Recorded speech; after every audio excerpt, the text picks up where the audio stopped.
महीने भर में चैरिटी के चोरों के खिलाफ दूसरी एफआईआर दर्ज हुई है। ईओडब्ल्यू ने ईएलसी एमपी के 11 पदाधिकारियों पर एफआईआर दर्ज की है। जमीन को कॉमर्शियल कॉम्प्लेक्स के लिए बेचने का आरोप है। जमीन खरीदने वाले कारोबारियों को भी ईओडब्ल्यू ने आरोपी बनाया है। जबलपुर और भोपाल में ईओडब्ल्यू ने अलग अलग प्रकरण दर्ज किया है। राजस्व पंजीयक पर भी दर्ज हुई एफआईआर। आईबीसी 24 ने चैरिटी के चोरों को एक्सपोज किया है। ईओडब्ल्यू सूत्रों का दावा है कि जल्द आरोपियों की गिरफ्तारी होगी।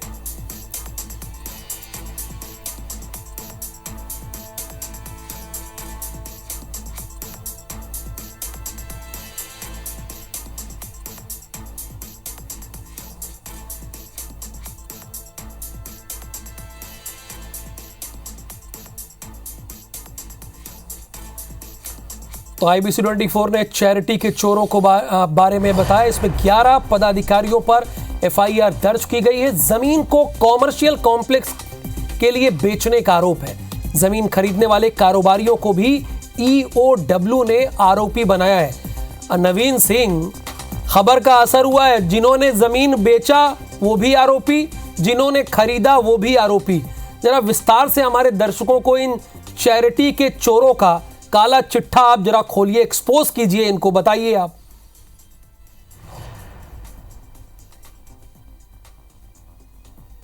देखिए राहुल, बिल्कुल बड़ा असर हुआ है हमारी पड़ताल का। हमने लगभग अप्रैल और मई महीने में लगातार 5 सीरीज चलाई थी, 5 एपिसोड चलाए थे, हाफ एन आवर के स्पेशल शोज किए थे और मध्य प्रदेश में इवेंजलिकल लूथरन चर्च की जो गड़बड़ियां थी उसको एक्सपोज किया था। हमने बताया था कि ईएलसी इन एमपी यानी इवेंजलिकल लूथरन चर्च इन मध्य प्रदेश के जो पदाधिकारी हैं वो किस तरीके से चैरिटी की ज़मीनों की चोरी कर रहे हैं। जो दान में इनको ज़मीनें मिली थी, मिशनरी सोसाइटी को ज़मीनें मिली थी ताकि धर्म के शिक्षा के क्षेत्र में ये लोग आगे बढ़ सकें, बच्चों को आगे बढ़ा सकें, बच्चों को बेहतर शिक्षा दे सकें। लेकिन इनकी नज़रें जो है उन ज़मीनों पर पड़ गई और इन्होंने उसकी खरीद फरोख्त और बेचना शुरू कर दिया। देखिए, सबसे पहला कानून का उल्लंघन तो यहीं से हुआ राहुल कि दान की ज़मीनों को बेचा नहीं जाता, क्योंकि दान की ज़मीन खुद उनको लीज पर मिली हुई है, लिहाजा उसको किसी भी तरीके से कमर्शियल इस्तेमाल नहीं किया सकता, किसी प्रॉफिट के लिए उसका इस्तेमाल नहीं किया सकता। सिर्फ उसका इस्तेमाल किया जा सकता है समाज और की बेहतरी के लिए। लेकिन ईएलसी इन एमपी के जो पदाधिकारी हैं, इन लोगों ने बैतूल में लगभग 40,000 स्क्वायर फीट के आसपास की ज़मीन थी, जहां एक इंग्लिश मीडियम स्कूल चल रहा था और उसी जगह पर एक चर्च भी था। तो इन लोगों ने उस ज़मीन के कुछ हिस्से पर शॉपिंग कॉम्प्लेक्स बनाना शुरू कर दिया और 25-25 लाख रुपए में दुकानें बेचना शुरू कर दी। निर्माणाधीन कॉम्प्लेक्स, जब हमें खबर मिली हम मौके पर पहुंचे, हमने बातचीत की, हमने पड़ताल की, तो पता चला कि 25-25 लाख रुपए देकर क्षेत्र के लोगों को वो शॉपिंग कॉम्प्लेक्स की दुकानें बेच दी गई हैं। फिर जब हमने कागज़ों की पड़ताल की राहुल, तो हमें पता चला ये तो दान में मिली हुई ज़मीन थी। बच्चों के बेहतर शिक्षा के लिए, लोगों के धार्मिक अनुष्ठान के लिए चर्च वहाँ खोला गया था। तब हमने खबर दिखाई है और उस खबर के बाद बड़ा असर हुआ है। ईओडब्ल्यू ने एफआईआर दर्ज की है बैतूल में। इनमें 11 आरोपी बनाए गए हैं राहुल, जिसमें से 8 आरोपी ईएलसी इन एमपी के हैं। मैं नाम पढ़ना चाहूँगा। इमैनुअल पंचू, जो कि बिशप थे, हालांकि अब वो स्वर्गवासी हैं, अब नहीं हैं इस दुनिया में, लेकिन उनके खिलाफ भी उनका नाम भी इसमें है। दूसरा बड़ा नाम है जो मौजूदा आर्च बिशप हैं, सुरेंद्र कुमार सुक्का। तीसरे हैं अनिल मार्टिन, जो उपाध्यक्ष हैं, और चौथे हैं ब्रजेश नितिन सहाय, जो सचिव हैं। अशोक चौक से जो ट्रेजरार हैं, जो सबसे मास्टरमाइंड व्यक्ति है वो अशोक चौक से है, जो ईएलसी इन एमपी का ट्रेजरार है।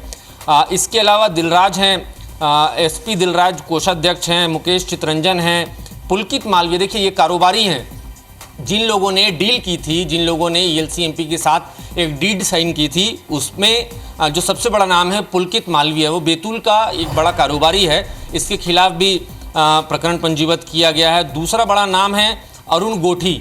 बताया जाता है कि ये भी क्षेत्र के बड़े कारोबारी हैं, डायमंड के बिजनेस में हैं। इन्होंने भी शॉपिंग कॉम्प्लेक्स में अपने हाथ डाले थे और मौके पर ये हमें मिले भी थे और हमसे बदतमीजी भी की थी। इन्होंने खबर करने से हमें रोकने की कोशिश भी की थी। हालांकि हमने पूरी खबर दिखाई, अरुण गोठी का चेहरा भी दिखाया था, तो अब जाकर उन पर एफआईआर हो गई है। ये लाख दावे कर रहे थे राहुल कि वो पाक साफ है, उनका इसमें कोई लेना देना नहीं। जब हमने सवाल किया कि आपका लेना देना नहीं, तो आप इस प्रॉपर्टी पर क्या कर रहे हैं, तो हालांकि इसका जवाब उनके पास नहीं था, क्योंकि कागज़ पहले से हमारे पास थे।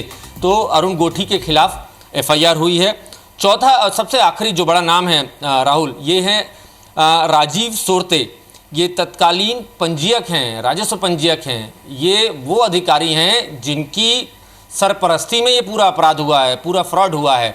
इन्होंने ही कागज़ों में हेर फेर की है, इन्होंने ही आरोपियों को बढ़ावा दिया है और इन्होंने ही जो शहर के जो बड़े कारोबारी हैं उनका गठजोड़ करवाया है। तो ये पूरे सिंडिकेट में ये भी शामिल हैं, इनके खिलाफ भी एफआईआर लिखी गई है। तो ये एक बड़ी खबर का बड़ा असर हुआ है। 11 के 11 आरोपी बनाए गए हैं। और राहुल, मैं दर्शकों को बता दूं, चैरिटी के चोर हमने सीरीज़ अप्रैल मई महीने में चलाई थी और उसके ठीक बाद 1 महीने बाद पहली एफआईआर जबलपुर ईओडब्ल्यू ने की थी, अब दूसरी एफआईआर बैतूल ने की है। और इसके पहले से कई सारी एफआईआर क्राइम ब्रांच में, ईओडब्ल्यू में, जबलपुर, अन्य अलग अलग शहरों में पहले से ही दर्ज हैं। और जो मैंने 11 आरोपी बताए, इनमें 7 आरोपी ऐसे हैं राहुल कि हर एफआईआर में ये कॉमन है, यानी इन लोगों ने खुलकर बंदरबाट की है, जगह जगह की ज़मीनें बेची हैं। न सिर्फ मध्य प्रदेश की राहुल, छत्तीसगढ़ में भी ईएलसी एंड एमपी की जहाँ जहाँ प्रॉपर्टीज़ हैं, सरगुजा, जशपुर, रायगढ़, वहाँ की प्रॉपर्टीज़ को भी कौड़ियों के भाव बेचा है।